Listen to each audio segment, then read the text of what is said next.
이준석, 한동훈 동지가 된다고? 얼마 전에 이준석 전 대표 요 얘기 살짝 꺼내놓으면서 정치권으로 요 얘기가 들어왔어요, 지금요. 그런데 이준석 전 대표 말고도 이 얘기를 오늘 또 꺼내신 분이 있어요. 하태경 의원인데. 들어보시죠.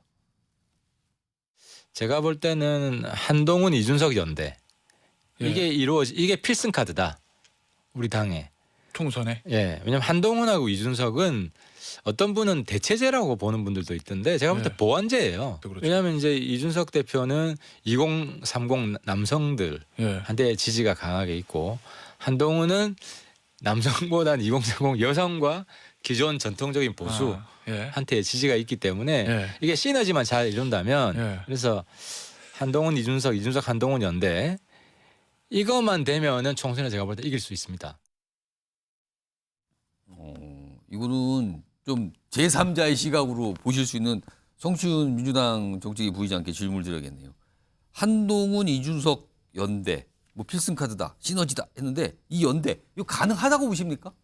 저는 사실 불가능하다고 봤는데요. 예. 근데 이준석 전 대표의 최근 발언, 한동훈 장관이 윤석열 대통령에 대해서 뭔가 쓴소리를 할 수 있다면 이런 전제 조건을 다는 거 보고 합쳐지겠군. 조건부 연대. 네, 저는 합쳐질 수 있다라고 봤습니다. 근데 그러면은 조건이 달성돼야 되잖아요. 그러니까 조건 달성된 거 충분히 기획할 수 있다고 봅니다. 저는 뭐냐면 윤석열 대통령에 대해서 쓴소리를 하는 다른 소리를 하는 한동훈 전 이거 충분히 기획될 수 있다고 보는데요.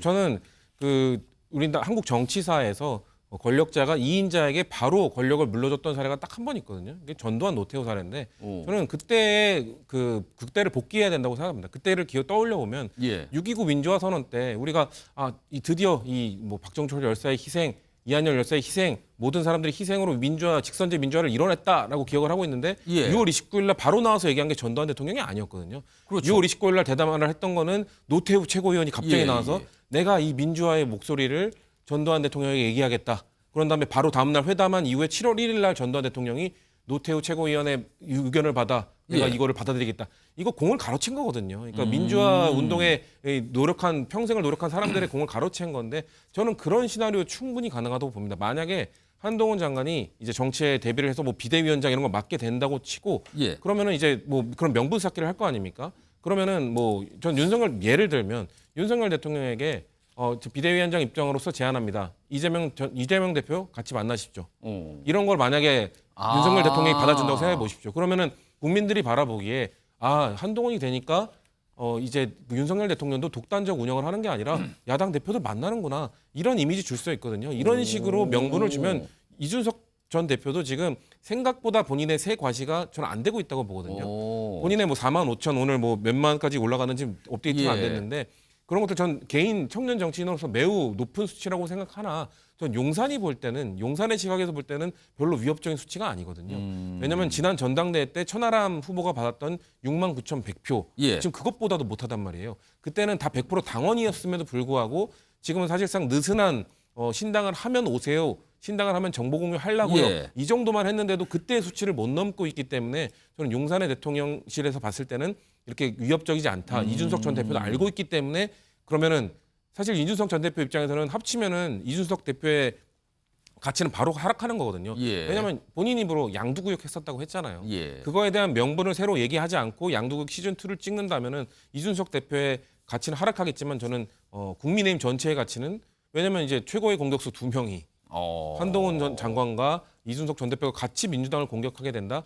저는 그래서 이런 거 만약에 한동훈 장관이 정치의 중심에 오면은 민주당이 그거에 대해서 고함을 지르고 강하게 얘기했던 분들이 아닌 조곤조곤 한동훈 장관을 흥분시키고 비판을 잘했던 사람들 이탄희 의원이나 박주민 의원이나 이런 분들이 좀 잘 할 수 있다고 생각합니다. 상성상 그런 분들이 좀 더 많은 역할을 해야 된다고 생각하고 전 그런 역할을 잘하는 분이 우리 당에 많지 않다고 생각했는데 오늘 조승현 부위원장님 보니까 아까 얘기할 때 보니까 이런 조곤조곤 갑자기 조곤조곤 이렇게 위원장을. 조곤조곤 공격하면 한동훈 장관 전 당황한다고 생각하거든요. 이런 식의 한동훈 장관을 공격하면은 전 분명히 정치적 미천 충분히 드러낼 수 있다고 생각합니다. 민주당과 관련된 민주당의 관점에서 봤는데 뭔가 가능성이 있지만 대비도 좀 해야 되는데 인물이 따로 이렇게 결론이 갑자기 조승용 위원장 결론이 가버렸어요 지금.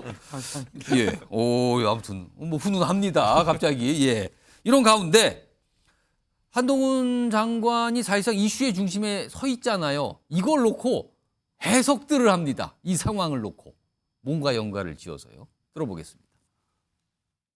이준석 대표에 대해서는 기본적으로 어떤 세대 교체를 그동안 희망했던 국민들의 어떤 여망을 반영했던 측면이 있고 네. 한동훈 장관에게는 명확한 논리, 아주 좋은 언변 그리고 아주 좋은 이미지죠. 그러나 한동훈 장관이 정치권에 입문함으로써 예. 결국은 영향력이 확대되면 반사적으로 예. 그동안 이준석 대표에게 주어졌던 관심도가 상대적으로 떨어질 수밖에 없지 않겠나. 저는 요새 신당이 불도 타오르고 막 대구 경북에서 심지어는 뭐 국민의힘보다 미세하게 조금 높게 나오는 여론조사도 나오고 저는 그거 좀 튄 거라고 생각합니다만 이런 것도 나오다 보니까 아껴놨던 한동훈 장관 카드 사실을 조금 빨리 꺼내고 있는 거 아니냐. 그러니까 이준석 대표 최인현 변호사. 그럼 두 분 말씀을 종합하면 한동훈 이슈가 이준석 이슈를 덮고 있다 이겁니까 지금? 저는 그렇게 생각합니다. 대체제적 효과가 한 70%, 대체제. 보완제적 효과가 한 30%이 정도 된다고 아니 어떤 합니다. 똑같은 물건 하나가 대체제 보완제가 다 됩니까? 왜냐하면 지역적으로 봤을 때 대구 경북에 있어서 과연 이준석이 바람을 일으킬 수 있느냐. 예. 그게 적지 않게 바람을 일으킨다 한다 하더라도 한동훈 장관이 뜸으로써 등장하면. 사실상 대구 경북은 한동훈 장관의 어떤 키워드로서 충분히 어떻게 보면은 이준석을 대체하고도 남을 수 있는 그건 그런 영향이 대체제가 있는 거죠. 된다. 그런 측면에서는 지역적으로는 충분히 대체제가 될 수 있다. 그렇지만 보완제적 측면에 있어서는 성별이나 아니면은 그 12, 30대 이런 측면에 있어 가지고는 예. 여전히 이준석 전 대표의 어떤 그 영향력이 적지 않은 그런 부분이 있기 때문에 이런 부분에 있어서는 일정 부분 보완제가 될 여지는 저는 있다고 봅니다. 그런데 좀 전에 뭐라고 했냐? 천하용인에 있어서의 천하람 위원장 저는 이렇게 느꼈어요. 왜 그 이준석 그 전 대표 보고 왜 나한테 관심이 없고 한동훈한테 관심을 두느냐라고 하는 볼멘 소리를 지금 저는 그렇게 읽힌단 들으셨어요? 말이에요. 예, 그렇기 때문에 지금 여기 같은 경우에는 사실 뭐 천하용인이든 뭐 천하 용출이든 뭐든 간에 예. 지금으로서는 사실 민주당이 전체적으로 굉장히 어떤 정치적 지지력에 있어서 앞서가고 있다고 하면은 한석이라도 서로 이 힘을 합해가지고 나가야 된다라고 저는 생각하거든요. 그렇기 때문에 이 시점에서는 굳이 말을 한다고 하면은 동석 연대가 되겠죠. 한동훈, 이준석 연대, 동석 연대를 그게? 만들 수 있다고 하면은 그것은 지금 아까 하태경 의원이 얘기하는 것처럼 새로운 의미의 어떤 필승 카드가 될 가능성 저는 여전히 있다고 봅니다. 동석연대, 거꾸로 하면 석동연대, 뭐 이런 걸 말씀하셨네요. 같은 자, 자리에 그럼- 있어야 되니까 동석이죠. 뭐. 예. 그런데요. 사실 이준석 전 대표가 신당 얘기를 적극적으로 꺼내놓는 것 같으면서도 아닌 것 같으면서도 한동훈 장관 얘기를 꺼내면서 무슨 연대 동지 얘기를 꺼낸단 말이에요. 그러니까 듣기에 따라서는 약간 알쏭달쏭 하기도 하신다. 이렇게 반응하신 분도 있는데 이준석 전 대표의 얘기 연속해서 두 개가 나옵니다. 가만히 좀 신중하게 들어보시기 바랍니다. 뜸들이는 거 아닌데요. 원래 다 이렇게 합니다. 그것도 보통 12월 말쯤에 합니다. 그러니까 이게 제가 무슨 뭐 간보고 뜸들이는 게 아니라요. 그러니까 시즌이 아니잖아요 지금. 그러니까 저는 뭐 그래서 시기에 맞춰서 움직이려고. 당의 개혁적으로 보탬이 되는 방향으로 저는 메시지를 보태준다면은 하태경과 이준석과 또 한동훈이 동지가 되는 날도 올 수 있다. 저는 그렇게 생각합니다. 근데요.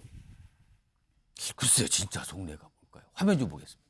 이걸 좀 정리해봤는데 뜸되는 건 아니고 시기에 맞춰서 움직이는 거예요. 원래 그러는 거예요. 저는 마음이 있거든요. 신종우 쪽이에요. 그런데 한동훈과 동지대가 될 수 있다.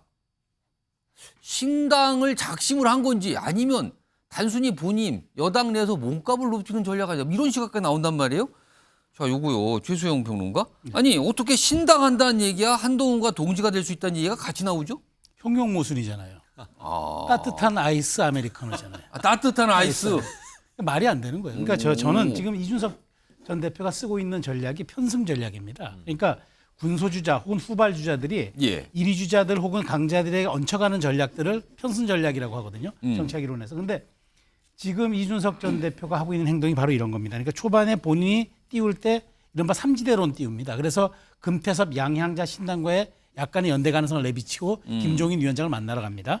그 이후에 또 이제 조금 주춤하다가 비명계와 또 친명계 갈등이 벌어지니까 비명계 의원들도 접촉하고 있다라고 또 언론에 살짝 흘렸습니다. 예. 자, 그렇게 되면 이 신당은 어떤 신당이 또 됩니까? 그리고 그 이후에 지금 와서는 하태경 한동훈과도 이게 개혁 메시지가 맞다면 우리가 연대할 수도 있다. 그러니까 이게 말하자면 이슈에 편승해가는 전략들이거든요. 그러니까 본인이 뚜렷한 지향점과 비전 정책을 갖고 신당을 창당한다면 이런 얘기가 안 나오죠. 오든지 말든지 나는 이 길로 가겠다고 나오는데 제가 지난주에도 말씀드렸지만 작용에 대한 반작용으로 지금 신당을 만들겠다는 거 아닙니까? 윤석열 대통령이 하는 거 보고 내가 신당 만들 거야 라고 지금 하다 보니까 얘기를 자주 한단 자주 말이에요. 한단 말이죠. 그러면서 지금 본인이 가장 모델로 삼고 있는 창당 전략이 바로 친박연대라고 얘기합니다. 친박연대는 무려 총선을 딱 3주 남겨놓고 창당됐습니다. 그러니까 지금 더 늦을 수도 있다는 얘기예요. 자, 그렇다면 이준석 전 대표의 속내는 지금 전방위적으로 지금 할 수 있는 모든 툴을 다 동원해서 가는 겁니다. 예. 그래서 지금 12월 달에 격변의 시기가 오는 걸 놓고 보고 자기가 초이스하겠다라는 지금 그런 전략으로 가겠다는 건데 과연 이렇게 정체성 없는 신당 또 뚜렷한 지향점 없는 신당 창당이 얼마큼 동력을 정말 매일매일 1%씩 올라갈 예. 건지 좀 궁금합니다. 상황이 이러니까 좀 최수영 평론가처럼 보시는 분들이 좀 꽤 있습니다. 이와 관련해서 이준석 전 대표의 진짜 목표가 무엇이다? 추정을 좀 하신 분이 있습니다. 들어보시죠.